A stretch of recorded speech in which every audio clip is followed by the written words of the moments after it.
We've got another Piers Morgan panel, this time with Russian propagandist Dave Smith, along with Russian propagandist Tim Pool. Let's guess which party these two are defending, and we'll jump into the clips and be back heavy with the fact check. I was just playing on my show the other day, a video clip. I'm sure all of you guys have seen it. But Mark Zuckerberg blatantly admitted that both Facebook and the FBI interfered in the 2020 election on the Joe Rogan Experience. And, you know, for all of the news coverage, and to some degree rightfully so, over the last 4 years about January 6th, about some of Trump's claims of the election that him and his lawyers were really never able to demonstrate at all.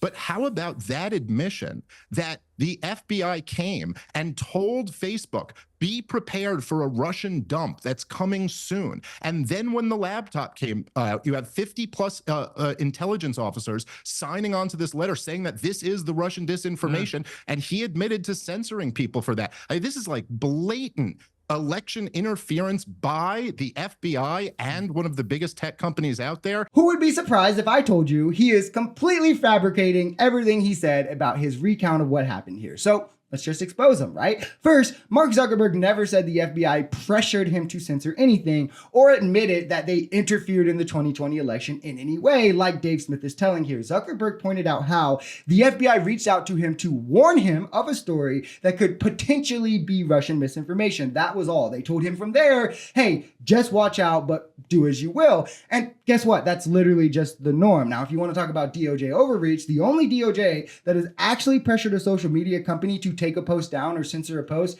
is Trump, when his DOJ directly asked for a tweet to be taken down in 2019. But again, every accusation is a confession from MAGA. You can't expect much more from them. Facebook then made its own decision as a private company.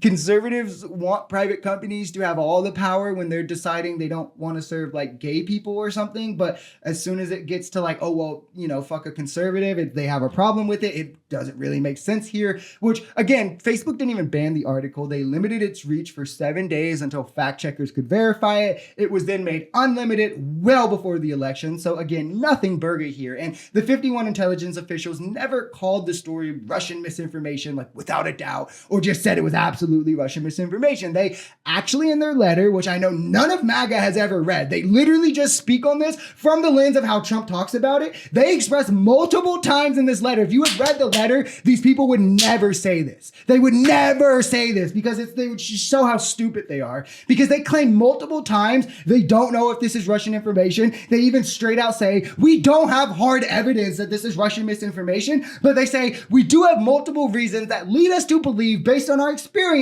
that it could potentially, the contents of this laptop could potentially be misinformation. One of those being the fact that a literal Russian agent is who gave the laptop to Rudy. So yeah, I would think that that is probably called into question there. I think that that's a bit fair. But it is kind of funny that for MAGA, the FBI is like, hey, there could be a story coming out that might be Russian misinformation. You know, remember what just happened in 2016? So be careful, but do as you may. MAGA's like, censorship, they're censoring things. And then Trump is like, Facebook changed their rules because I threatened them. Isn't that cool? And MAGA's like, let's go. Free speech is a principle. When we say that Facebook, X, Twitter, whatever platform is silencing free speech, we are not talking about the First Amendment. The First Amendment protects multiple rights, of which one of those is free speech. So this constant conflation of a private company isn't violating your First Amendment. I'm not going to bring up the First Amendment. I'm going to talk about, I'm going to go on a platform, I'm going to express my ideas and share news, and if they silence me, they are violating my free speech. Now, more importantly, this argument about, you know, you mentioned there's a fever dream on the left and the right. I want to make one thing clear. Mark Zuckerberg coming out and saying that now we're going to have more free speech or whatever it is he's trying to say, this is not a pendulum swing. This is not the weather vane. Certainly, I do believe the man is just bending the knee to whatever power structure he sees. Couple things to point out here rhetorically, right? When Biden is in charge and Zuckerberg is cozying up to him, it's big tech is in the pocket of the Democrats and Democrats are the party of the elites and blah, blah, blah. But when Trump is in charge, so Zuck is cozying up to him, it's, well, he's just cozying up to whatever power structure fits him best in the moment. This is a logically inconsistent point where, again, it just shows the double standard they hold Democrats to that they will never hold for themselves. Second, if free speech is a principle that they care about so much, then why aren't there MAGA outcries at Elon Musk for censoring the J.D. Vance dossier, for blocking Ken Klippenstein off X, the reporter who leaked it, or for Judge Cannon censoring the AGs from releasing their report on Trump's election interference? If it's just the matter of the fact that I should be allowed to go and report on something the way that I see fit and no one should be censored and it violates your principle of free speech, why do none of these things get a peep from MAGA? It's because these principles only matter to them in so much that they are convenient to use to attack Democrats with their baseless conspiracies. And if you want to talk principles that aren't law, bodily autonomy is a principle. So let's stop telling women what they can do with their bodies. How about that principle? I'm still missing the naivete. I didn't argue with that. Is that we are in an information war with these countries. And if we don't understand that we have to have some a bit, given that the U.S. Companies are at the center of it, we have to have some way for our government and these companies to talk to protect U.S. interests, at least in the yes. But you're dodging my point. You're dodging my point, which is that the American people I'm sorry, are I got also lost in in ivermectin, but go ahead.